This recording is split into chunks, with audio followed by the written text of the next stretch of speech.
Nikikuona hapa nafaa yani nikusalimie hivi. Wewe ulishake mkono wa President William Samoei Ruto, I'm sure, mpaka ukachukua vipimo vyake. It's not no small thing. Karibu sana lakini. Sasa nataka tuanze from the top. Ashok, ulizaliwa wapi? Ukakulia kwa mazingira gani? Pengine paint your background for us, ambao pengine tukisikia tunafikiria ujamaa maybe kufika level ambayo amefika, maybe ni mtu ambaye yuko kwenye matawi ya juu, ama ni connections, ama tu hizo tu ni vitu tu za matajiri zenye wanafanyaga. So background yako ni gani? Background yangu ni very humble. Nimezaliwa Pumwani Maternity. Early life nimelelewa hapo Majengo, tuitwa Kije. So passion yangu ilianzia hapo. Kikomba iko hapo. Majengo hii ya Nairobi? Moja tu hiyo. Hiyo ya Meja. Okay, hii ya Meja. Okay. Hapo ndio early life imekuwa. Basically it's a very humble background. And tumepambana mpaka kufika mahali tuko sahi. Hatujafika bado, but at least we are way better than where we were. So slum area ndio mostly where I was raised. Hapo tu Majengo. Nguo tumeanza kutafuta nazo hapo Kikomba tukiwa high school, primary school. Okay. So hapo ndo develop passion ya nguo, clothing, basically na mambo yote ya kudeal na mpaka tukafika mahali ya kushona nguo sasa. Okay, so ukiwa primary alafu progressing uingia secondary school, ulijuaje kwamba this is maybe something I'd want to do, ama ni kitu ulifanya tu kwa sababu unasema mimi nataka nitoke hapa, nataka I want to move from this area?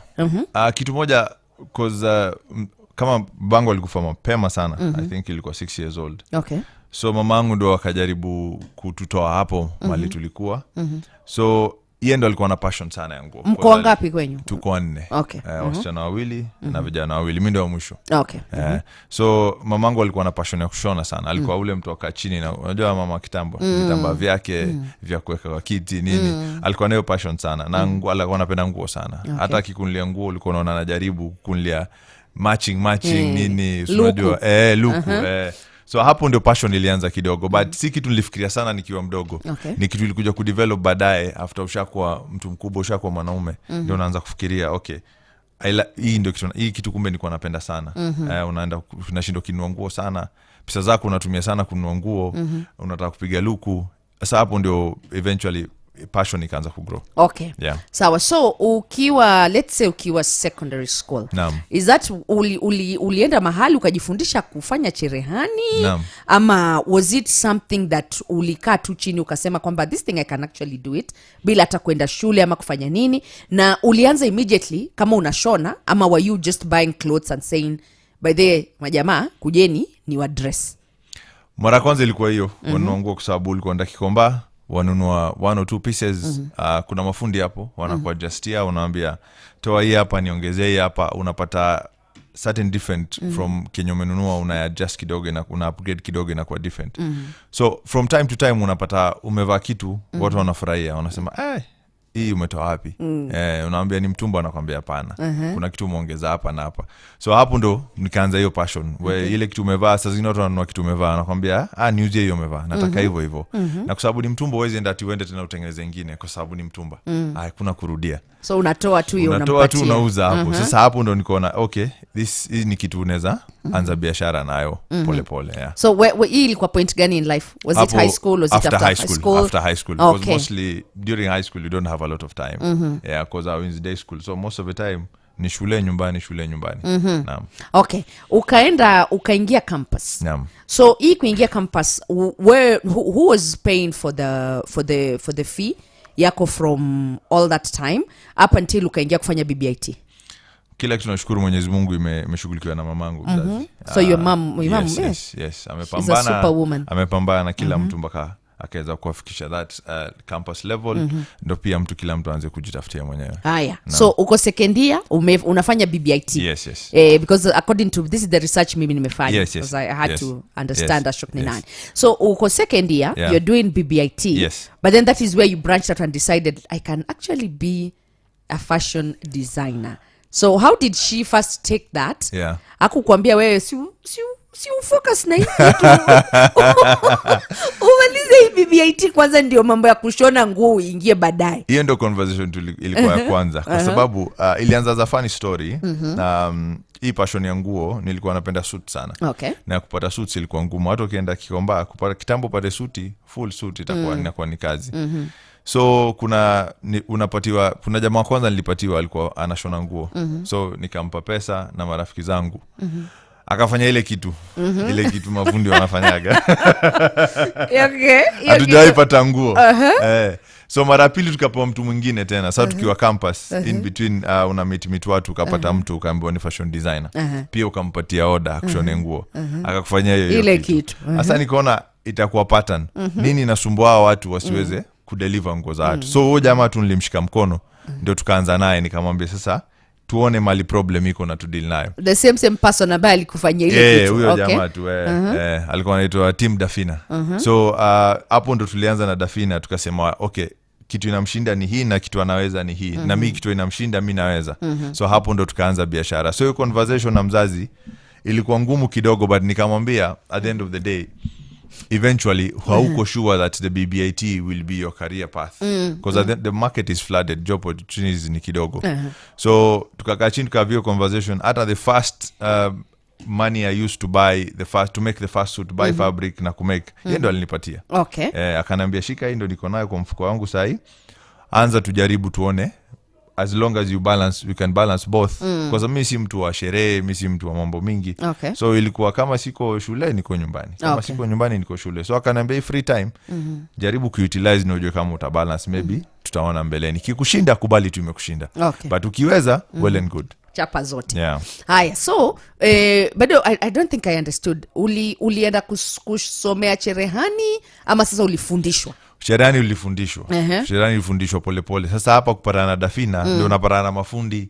Unaweza kujua fabric ni nini, unaweza kujua cut ni nini, unaweza kujua suti inafaa kushonwaje, nini unahitaji kununua apart from fabric ndio itengeze suti, fitting inafanywaje, measurement inachukuliwaje. Hiyo yote unafunzwa na fundi mwenye anafanya sasa practically. Okay. So most of the time sasa Team Dafina akiwa huko nje anatafuta wateja, huko unashughulikia, unashona. Yes. Okay. Yeah. So take us back to the first time ulisema sasa nataka niache kuvulia watu suti, nataka sasa niingie professional na nikae na niseme kwamba hii ni duka yangu and this is where, kama unataka kumpata Ashok unampata hapa. No. Ilikuwa wapi na ulichukua shilingi ngapi?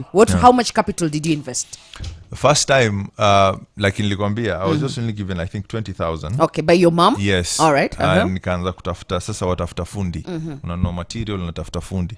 So una try out which tailor can make a good quality garment. So tukaanza wa kwanza, wa pili, wa tatu. Sasa wa mwisho alikuwa kijana mdogo.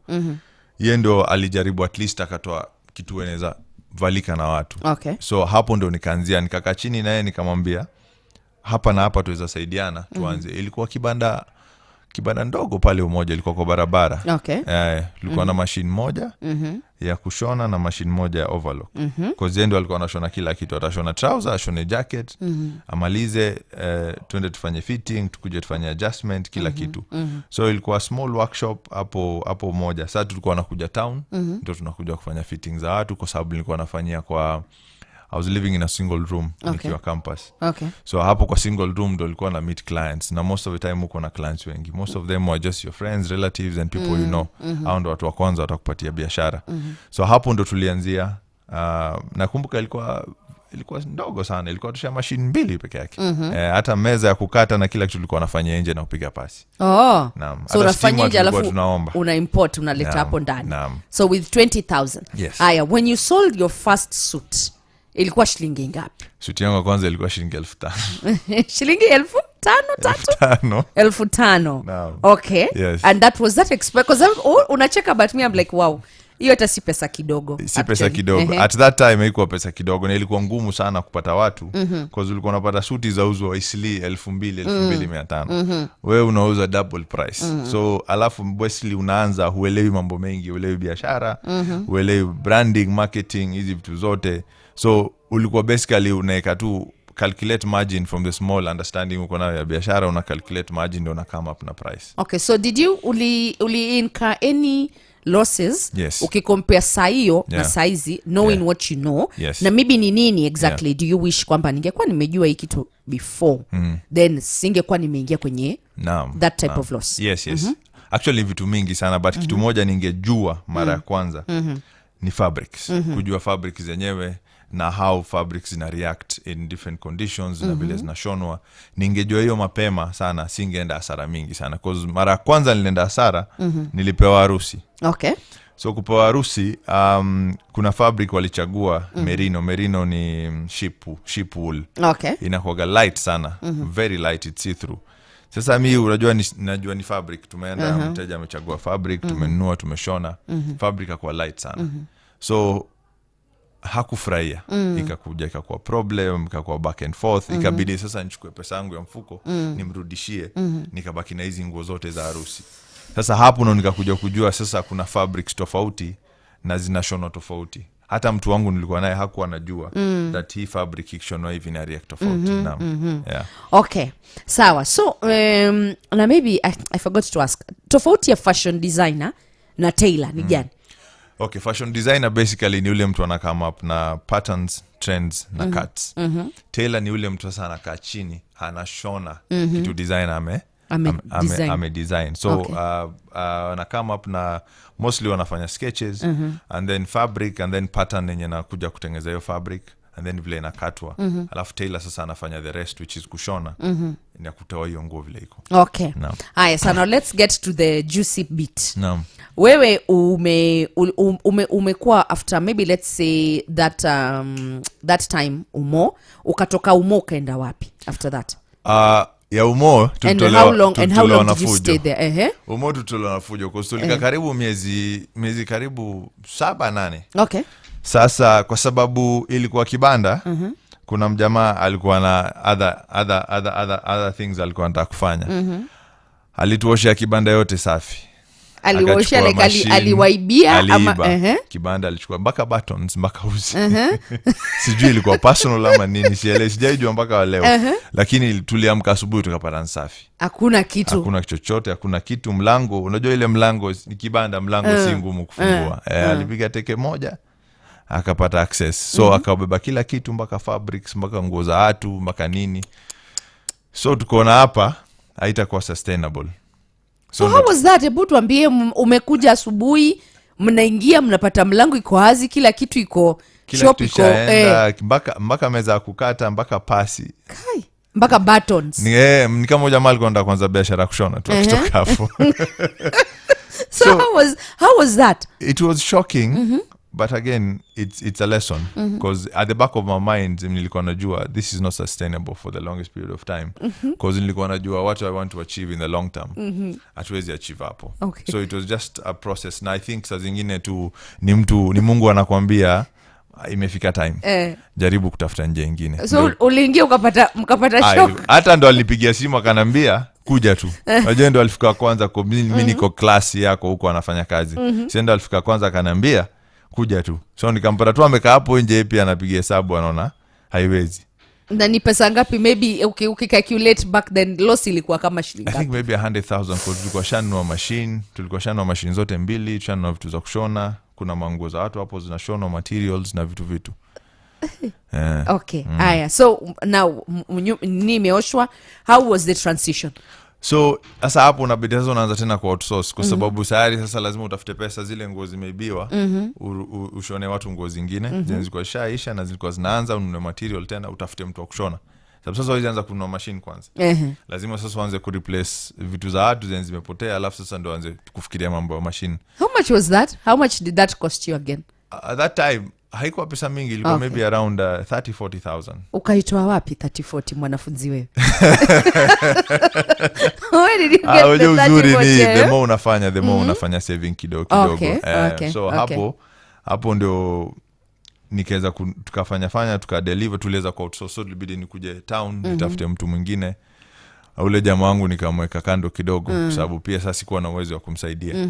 So nikakuja town kaanza tena fresh, kaanza kwa outsource mpaka eventually tukaweza kupata pesa kununua machine nyingine na kuanza sasa tulikuwa na share space na watu wengi. So how long did that take by the time uache useme na outsource and then nikamanage na kununua mashine nyingine? Around almost 6-7 months again. Okay. Yeah. Kwa sababu ulikuwa una deliver, unapata pesa, una save kidogo, unatumia kidogo ndio uweze kununua machine. Asa at least your shares space ilikuwa specific expensive. Alafu you have common areas where you share meza, pasi. So hapo sasa ndo nikachukua jamaa wangu nikamleta hapo, sasa ndo tukaanza tena. Naam. Okay, so na kununua vitu kama machine, maybe for someone who's listening, na yeye ni mtu ambaye anaazimia kwanza hii biashara but hajui hivi vitu vitamcost shilingi ngapi. How much was it? Ama how much is it current market price? Inategemea. Kuna mpya na kuna second hand. So kama kwa second hand pia sati ni mbaya. Ni kama tu gari kino second hand. Yataka tu maintenance. So second hand it cost maybe around 25,000-26,000. Okay. Mpya will cost you from 40,000 depending on the brand itself. Okay. Haya, sawa. So you've moved, sahi uko town, mnashona bado uko kwenye ile shared space. Yes. So when was your breakthrough moment? Ile ambayo utasema kwamba this was something that I can consider a win in terms of my entrepreneurship journey. There was a loss before a win. Because hapo pia kwa shared space kulichomeka. Guy. Kulichomeka completely kwa sababu give us the story. Kuna fundi mmoja I think alikuwa mbakiwa mwisho jioni. So akatoka haraka akasahau pasi ikiwa on. Sasa akachapasi kwa ile meza ya kupiga pasi. So pole moto ikaspread. So unajua sasa kuna mafuta ya machine, kuna manguo, ikachomeka yote. So unakuja asubuhi unapata Sasa ndo sasa moto inazima, ni kusafi. Ni machuma tu ziko chini. Hakuna nguo, hakuna nini. Sasa tena hapo unaanza tena.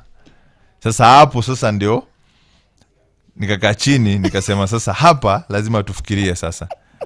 Hapo ndo tukaanza biashara tena. So you didn't give up, ulifika asubuhi kila kitu imeungua. Na did you know who was responsible? Yeah, but sasa amkumwambia bro lazima utatu compensate. Hana uwezo. Ni mtu tu mkono. Kwa hata pia alikuwa ameandikwa kazi, hana uwezo. Na ilikuwa bahati mbaya, I think alisahau kuzima switch. Sasa hapo sasa ndio cause ilikuwa usiku, anasema alitoka haraka. So ukakula loss tena ya pesa ngapi? Kakula loss tena, sasa hapo ilikuwa almost 200,000 cause ulikuwa na order ya uniforms umepewa, suits for a whole corporate. Na ulikuwa shamaliza nusu, hata the next day ilikuwa delivery ya half, alafu sasa ubaki na half. Sasa ukaanza tena. The good thing is when I went to those guys because it's a corporate, ukachini unaongea nao, wali extend hand wakakupatia the remaining per town. So ulikuwa hapo Park Road hapo. Sasa hapo ndo tukanunua mashine nyingine sasa, tukaanzia hapo. Na hapo sasa kwa room. So na mwenye nini ya kuleta noma? No. Okay. Because it's just single room, so no, hakuna mtu anajali as long as unafanya shughuli yako, hakuna mtu anakusumbua. Right. So now tell me, now sasa tuambie sasa hizi losses ni mbili back to back. Sasa tuseme maybe umechomeka, hiyo pesa imeenda. Strategy, did you ever think kwamba I need to maybe do something to avoid the same situation repeating itself? Yeah. So now sasa hapo ndo tukakaa chini nikasema sasa lazima ikuwe proper business. We have to run it as a proper business. Because basically to understand the product itself, to understand vile we produce, sasa we have to run it as a business. Sasa hapo ndo naanza pole nikapata one of my clients alikuwa rafiki yangu. Akaniambia, how do you want to take your business to the next level? Okay. So ndo tukakaa chini tukapanga plan, tukaregister Biashara. Tukamove to a different space, tukanunua machine zingine, tukapata mafundi wengine. Sasa hapo ndo tukaanza Biashara. Tukaregister the business. So how much did it cost you? At that time we invested around almost 2 million. 2 million? Yes. Alright, where did you get 2 million, Ashok? Mimi kama mimi nimekaa hapa na maybe nafikiria sahi 2 million naitoa wapi kwa mfano? Because kama yeye alileta half of that. Okay. 1 million. Yeah, 1 million. Na mimi nikakopa kutoka kwa family member another 1 million. Ndio sasa tukaanza Biashara. So hukutaka kwenda banki, hukutaka kwenda kwa maybe Mashailok. Why did you just pick a family member? Because sikuwa na uzito wa kwenda kwa bank. Account zangu hazikuwa na allow kupewa pesa na bank. Na pesa nilikuwa napewa ilikuwa kidogo. Alafu unajua process ya bank ni refu. At that time kwanza ilikuwa refu, sasa at least ni more open. Na Shailok mimi singewezana nao. Kwa sababu at least family member mambo ikiwa mbaya, unaweza sikizana. So hapo ndio tukaanza biashara. Okay. Naam. So you would advise me who is listening, na nataka nifungue biashara pengine kama hiyo ama biashara tu yote ndogo, nisikimbilie mwanzo benki ama wapi. Source of finance nitafute kama kuna relative, kama kuna family, kama kuna maybe tuseme rafiki. It is easier that way to get naambiaga mtu kitu nimekuja kulan, biashara si capital. Biashara is the plan that you have to build a business. Sababu mtu anaweza kuja kupe milioni 10 but kama hujui kuutilize hiyo milioni 10 utapoteza tu. Most important is the plan, because you can even start small, because business is supposed to make money. Okay. So the more you make money, the more the business grows. So whatever you have, you can invest back in the business. So the key thing is the plan, and then you have to stick it in. Ukwe disciplined, ukwe patient, na stick it in. Because kwa sababu suti moja ikikuletea 2,000, ufai kuchukua 2,000 uende ukule. Unafaa kuchukua 2,000 invest back kwa biashara. Okay. Because kuna areas za biashara always inahitaji pesa ku invest back. Hata biashara ikishakuwa successful, you have to expand, you have to grow. So hizo vitu zote, most of the money that you make lazima irudi kwa biashara. Yes. Kwa hiyo seti nimepata 2,000 hapa afu nasema leo nakula kuku. Leo lazima nikapige sherehe hapa. Okay. So ni pata pesa, reinvest it back in the business. Haya, sawa. So you're 2 million strong, mmeshaekeza, mko pale kwenye room. How now, I think now we can share like the career breaking or defining moment. Look, asema kwamba huu mwaka, this month, this is when nilijua ikitu kweli it is now a serious business. Yes. Hiyo ilikuja COVID time. Okay. COVID time, now umechapwa serious. Umebuild biashara, at least kuna structure, workshop runs smoothly, operations run smoothly. Na bado hapo uko skuli ama ulishamaliza shule kitambo? Okay. By the time tulikuwa tuna move, tuna register biashara, tuna buy machines na tunafungua workshop, hapo nilikuwa nishamaliza. Okay. So vile ilifika COVID time, kwa sasa in a period where umeanza kupata biashara, you're starting to build a brand, you get business. Okay. But unakuja unakuwa comfortable, because ushangaika sana, umefika hapo unapata sasa, you don't struggle a lot kupata clients. Clients come, because our kind of business mostly ilikuwa referral. So you get a lot of clients. But when COVID ilikuja, ikahit, mambo ikafunga. Sasa lazima tukae chini sasa. So we have a lot of time. Okay. Na sasa hiyo you cannot wezi shop lazima lipo rent, wafanyikazi lazima walipe. Kwa hiyo sasa una wafanyikazi wangapi? Maana sikia ile time nyingine tulikuwa na mmoja. Sasa hivi tuna wangapi? By the time COVID ilikuwa inafika, tulikuwa na 10. Okay. Sasa hivi tuko na 25. Wow. Okay, fine, let's go back to the 10 to yes, see. Yes. Sitaki tujipeleke sana. No. Sasa hivi tuko na 10, COVID imefika, na lazima watu bado walipwe na maslahi angaliwe. So vile tulifika COVID sasa, mostly ulikuwa unapata biashara unapata ni masks na PPEs. So hiyo inaweza kulipia maybe, because kila mtu ashakubali mshahara unapata kidogo. So jamaa kupata kidogo ende nyumbani imetosha. Okay. Duka lazima ulipe. So pia ile unapata kidogo unaweza kusustain one or two things. So nikakaa chini nikasema, if COVID happens again, okay, what will we do? So ndo ukakuja, so kakaa chini ukarealize product actually una produce is not the best. Excuse. Una produce is not the best. Sorry. There's a higher quality product you can produce. There's a different market you can sell to. Okay. So hapo ndo tukakaa chini nikasema, hii the next product which is now bespoke. How is it done? Okay. Inafanyikaje, inashonwaje? Na hawa clients wanavaa bespoke, wanapatikanaje? Okay, bespoke ni nini? Bespoke kwa sasa, mimi ambaye sielewi, yani naona tu suti ni suti. Like for me a suit is a suit. Yes. What is bespoke? Okay, so they're bespoke and made to measure. Okay. So basically kitu watu practice sana ni made to measure. Mafundi locally kila mahali made to measure. Made to measure sasa ni standard. Okay. Ile kuja ni kupime ni kushone nguo. Bespoke sasa ni deep. Ina come from the term ya kitambo, ancient British walikuwa wanasema bespoken for. Okay. Unaenda kwa fundi, unachagua material, sasa hiyo material ni yako. Ushachagua ni yako, so unashona wewe. Then nguo inashona na mkono. Okay. From start to finish. Na mkono. So mtu anakaa chini, kama jacket moja itachukua almost 4 days ushone jacket moja. Vitu za kushona fabric lazima ikuwe high quality, kwa sababu hizo fabric high quality zinakuwa light. So unashona na mkono kwa sababu machine itatoboa. Okay. Fabric. kuna vitu za kushona za ndani hautumii zile unatumia kwa metumejo unatumia tofauti. So mshono ni tofauti kabisa. Then fitting ni exact. Okay. Ukipima mtu bespoke unapata kiseme mkono hizi limbs hazikuwagi zote same size. Unapata maybe left ni refu kuliko right. Okay. So for made to measure unatumia ile ni fupi. Kama left ni fupi kuliko right, hiyo measurement utatumia. Bespoke wapima kila limb by itself. Okay. So unashona left, unashona right, unashona back, unashona front, unashona trouser side ya left na right, back, front, kila kitu. Na ukipima nguo, kisema kama ni trouser, unapatiwa trouser, ni material tu imekatwa na shape yako. Okay. Sasa mfuko, fly, zote zinachorwa ukiwa umevaa. Inapelekwa mali inafaa kutoshea. Hey. That's enough for sasa exact perfect fit. Okay. So hata kama mtu mnatoshana naye akivaa hiyo nguo, bado kuna kitu itakuwa na miss. So imekuwa made to fit mimi kama perfectly. Mkamburi as I am. Ni kama ngozi. Okay. Ngozi yako umevaa. Naam. Hiyo ndio bespoke. Hiyo ndio bespoke.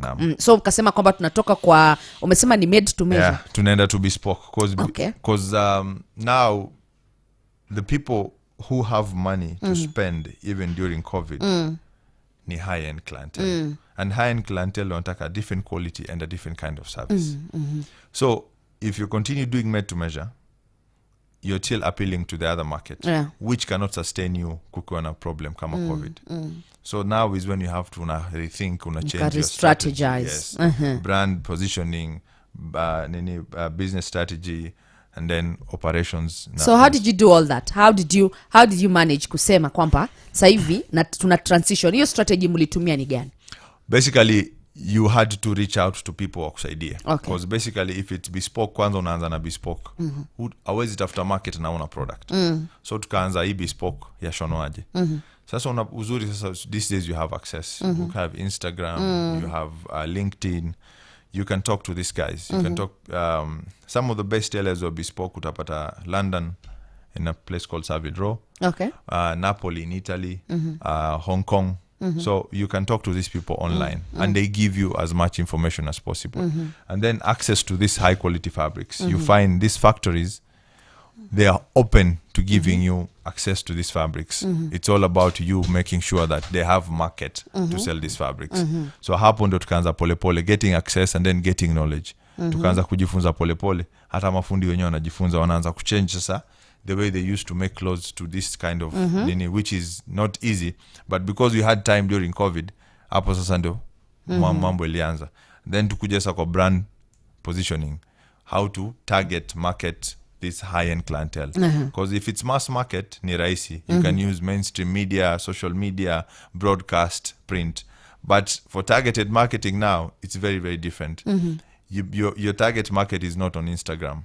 These guys who have money to spend, the presidents and the kinakinotis, they're not looking for suppliers on Instagram. They're looking for tailors on Instagram. So how do you get to them? Okay. So now that became the biggest question. And once we were able to answer that question, everything else changed. So how did you answer that question? You started slowly. There's a type of marketing I came to learn is you don't look for an influencer who influences everyone. Okay. You look for an influencer who influences a certain specific demographic. If I come to your group, maybe it's a group of ladies, they look up to you. Okay. You are the influencer. So if it's people who have money usually have groups. Okay. They seclude themselves. So you look for the person in that group who has influence. Then that's your influencer. Okay. So you start looking for brand ambassadors that have followers on Instagram or YouTube channels or stuff like that. You look for people who can affect a small group effectively in a short period of time. Okay. So that's now became the brand strategy. And that's how we get to the 1%. Okay. Yes. Aya, sawa. So, you guys have ventured into doing bespoke suits and whatnot. So I think this was 2021. Yes. When President William Samoei, back then alikuwa ni bado ni deputy. Alikuwa bado ni deputy president. Yes. So ule mchongo ulitokea vipi? It was a very funny story because in 2020, before 2020 COVID came, there was a wedding we were doing. Okay. It was just a normal wedding. Just a normal guy. You didn't know how much influence he had. Okay. So in the process of making clothes for him, nini. Lakini ilikuwa si bespoke your time. It was just a normal. Bespoke. Okay. Yeah. So COVID came, the wedding had to be postponed. Okay. So tukakuwa na a lot of conversation na mtu because there's back and forth, nguo, fitting, nini, lakini ajui harusi itakuwa lini. A lot of delay in between. So one day, akanambia, because tumekuwa patient na yeye, tumeunderstand the process, nini.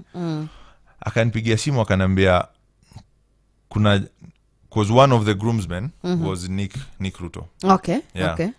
So but ulikuwa haujui by that. Nilikuwa namjua ni Nick Ruto. Okay. Because even between that period of COVID na nguo ya harusi, aliitisha nguo zingine akashonewa. Alright.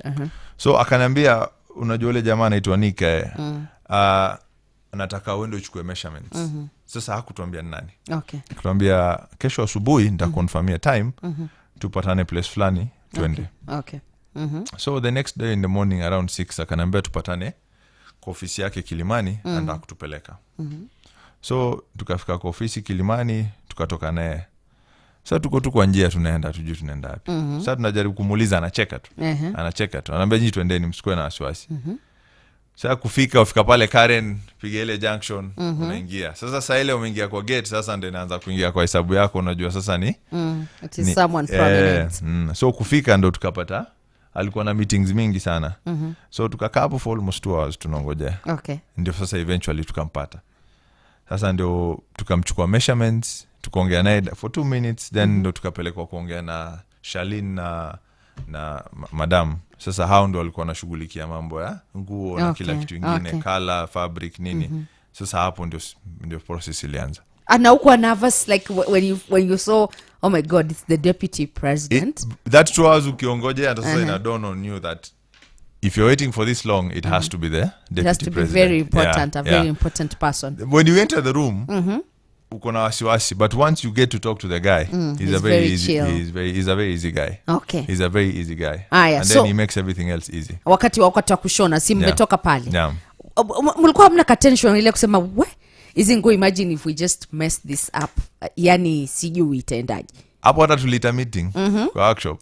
Tulita watu meeting. Because mara ya kwanza ilikuwa traditional shirts before tufike kwa suti. Ilikuwa traditional wear. Sasa unajua tunakwanga tumespecialize, kuna watu wa jackets, trousers, shirts. Mpaka watu wa jacket walikuwa affected na watu wa trouser. Kwa sababu unawaambia sasa hii nguo ilikuwa lazima ichukue close attention. Kwa sababu ulikuwa unajua ulikuwa unashonea boss na ulikuwa unashonea Nick na ndugu yake mdogo. So unashonea wote watatu.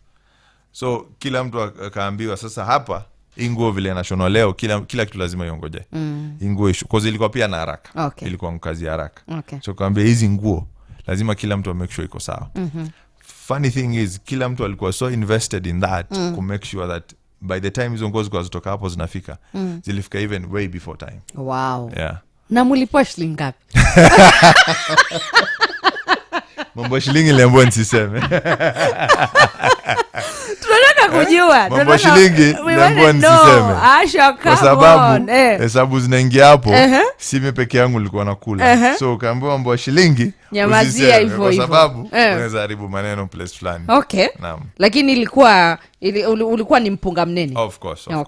Haya, so after that was that like a groundbreaking career moment for you guys? Yes. Na watu pengine wakaanza kukuchukulia in a different light, ile kusema kama jamaa alishonea, deputy president back then, who's the president of Kenya now, ilikuweka level nyingine. Now going back to the brand strategy I was telling you about. Now you have an influencer who influences the right demographic in a large scale. So now everything blew up. So who was the influencer at this point? That's the deputy president. Okay. Now you have the influencer who is influencing the right people in a larger demographic. So kila mtu anamuuliza, nani alishona ile suti yako bro? Once you posted that picture, the traffic was so much, even that Instagram account was hacked. Yo. Because kila mtu alikuwa tu like, ni nani alishonaje suti? So hapo sasa ndo kajua now you're in a get position the right influencer na atakuletea the correct market. George Kinoti ikakuja vipi? George Kinoti ilitoka from that same nini. Okay. Cause Kinoti vile alikuwa DCI when they were getting this new BMW pikipikis. So the BMW guys were coming to Kenya. Okay. So he wanted to make an African theme for those guys so that they do the launch of the new BMWs. So when basically they're in their circle when they're looking for a tailor, obviously they look for the guy who your name came up. Yes. So hapo ndo tukaenda. The first conversation, now Kinoti is the easiest guy you can talk to. Okay. He's older, but he's the easiest guy you can talk to. And then he likes younger guys who what wamechangamka. So he was very impressed. When we were supposed just to make his outfit and those two guys, he ended up making more than one outfit. Okay. That same day. He was very, very impressed. From that day on now, we were his guy. Okay, so do you think maybe hii kupata watu wa matawi ya juu at some point maybe inaweza kuwa zile za maybe mimi niko na pesa lakini nikifikiria hivi I'm like I don't think I can afford hiyo market price ya kina Ashok because it maybe iko juu kidogo. So do you think it is some type of ni blessing and at the same time bado iko na kama ka disadvantage kaki? No, kwa sababu once you may decide that the market you're targeting is high end, at the end of the day, you cannot be available to everyone. Okay. You have to be exclusive and scarce because these guys, when they spend their money, they also don't want to spend their money on someone who's everywhere. Okay. They want scarcity, exclusivity, and then quality. So that's what they look for. Lakini ukiwa kila mahali, utakushonea kila mtu, biashara yako itapotea. Kwa sababu utaenda at some point uta lose both. Then biashara yako itapotea. All right. So like for brand identity and brand growth, we decided we are sticking to this, and that's how brand may grow. All right. Yeah. So for a normal suit, just a bespoke suit for a client ambaye ni target market yako, what is the cheapest? For us, price usually just depends on the quality of fabric. Okay. Kuna quality of fabric tofauti sana. When it comes to fabric now, ukikuja pale, mnazitoa by them mnatoa piece fabric, mnazi import ama they just locally? No, we sourced? import. We import most of our fabrics depending on preference na quality yenye client amechagua. So kuna fabrics zinatoka London, kuna za Italy, kuna za Hong Kong, kuna zingine zinatoka na Australia. So depending on quality yenye client amechagua na price amelipa na type of work anataka ifanywe, fabric mostly tuna import. We import basically every single week fabrics. So every single Monday we import fabrics, so they get here by Friday. So we import fabrics every week. Okay. Yeah. Aya, so shikilia popo. Naam. Acha tupatiane vidokezo alafu tutakuwa tunarudi. Naam. Tumalizie. Vidokezo vya matukio kwa ufupi. Bara la Afrika lina utajiri wa rasilimali, suluhu ya mazingira safi lipo Afrika, asema Guterres, na viongozi waendelea kuwasilisha hoja kwenye kongamano la mabadiliko ya hali ya anga. Hana mengine mengi hapo mwendo wa saa 6 kamili naye Edwin Simiu. Vidokezo vya matukio kwa ufupi. Mchikicho na Mkamburi Chigogo. Radio 47. Hapa ndipo. Okay, tumerudi tena na ndo tunamalizia na in studio tuko naye fashion designer / entrepreneur ambaye yeye ni mtaalamu wa kutengeza bespoke suits na ameshare na sisi jani yake kutoka mwanzo mpaka hapa akafikia kumshonea the then deputy president William Samoei Ruto ambaye ni the current president wa nchi ya Kenya na kina George Kinoti suti. So ametupatia safari yake na tukimalizia tu Ashok, nataka maybe hujatuambia by the way what is your cheapest? My cheapest suit for a bespoke suit, nasema wool super 100 it costs 50,000. Okay. The most expensive we have is wool and cashmere, will cost you 350,000. Okay, that's affordable. Yes, lakini it is very affordable. Kwa akili yangu We're going to fikia 1 million. Wewe nishapiga hesabu zingine najua tu bas. Hapa hivi atukuwezi. Oh, so 50k kuendelea 350k. Yes. Okay, sawa. So maybe for me as a young entrepreneur na niko nyumbani, sina hela, niko tuna vision na pengine na naazimia kwamba maybe at some point pia mimi naweza nataka kuwa kama akina Ashok na niweze kufika zile levels. What can you tell me? First of all is find a place where you can learn from. Okay. It's very key because that's where we lose a lot. when you go to Europe with a big designer, Gucci, Louis Vuitton, all of these guys, Tom Ford was CEO of Gucci for, I think, almost 10 years. The CEO of Gucci at a point in time was an intern at Gucci. So you have to start somewhere, learn before you decide I'm going to create my own brand. Because once you come in as a designer, you come and learn very, very quickly that people in Kenya actually don't want designers. They want tailors. The market is very different. So once you come and learn that, then you know if they want tailors, what do they want from these tailors? And then now you come and understand the market itself. And then once you come and the demographic is very different. The market is segmented very differently. Kuna the people who can buy at this price and people who can buy at a higher cost. And these people who can buy at a higher cost, who are they? Where they are. Once you create that client persona, then unajua biashara yangu nataka iko hivi. So once you are in the market itself, uko hapa kwa Ashok, una learn from the business. Unajua hii ndio kushona, hii ndio kurun biashara, hii ndio marketing inafanywa, hawa ndio client, hivi ndio unafaa kushughulikia client. Then inakuwa rahisi wewe kutoka mali huko wewe ndio ufungue biashara yako, seme now I want to build my own brand with my own identity. So the good thing is learn as much as possible and as much as you can from the guys who are already there and doing the same thing that you want to do. And then come and create your own. Yes. So unasema kama unaweza kupata internship mahali, yes, fanya. Kama kuna mtu anaweza hata uende tu bure, yes, ukae hapo ujifunze, yes, do exactly that.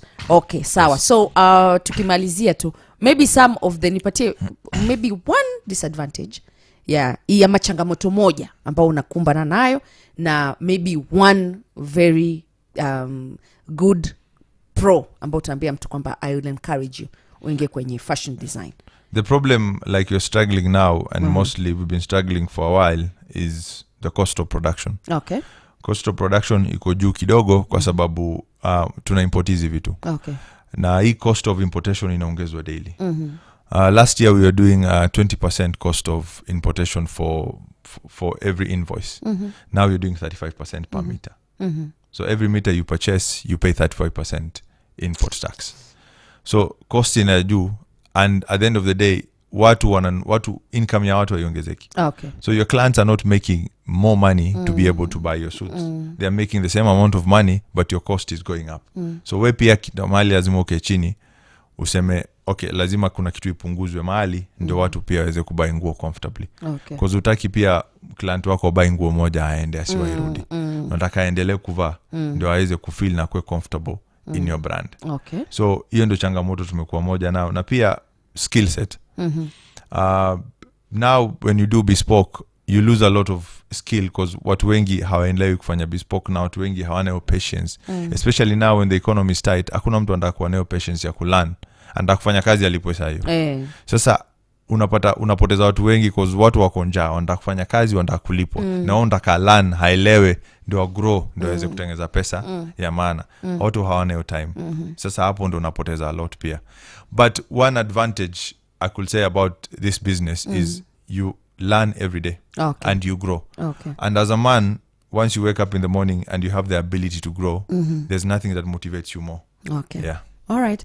Thank you so much for coming. Thank umetupatia kisogo. So we hope kwamba we will continue this conversation anytime. Yes, at a different date. Yes. So mtu akitaka kukupata unapatikana wapi? Easier access in social medias. Instagram, Facebook, Ashok Sunny. Instagram, Sunny. Facebook, but your workshop na duka iko hapo kwa Inange Street, just next to Habib Bank. Yes. Yes. Asante.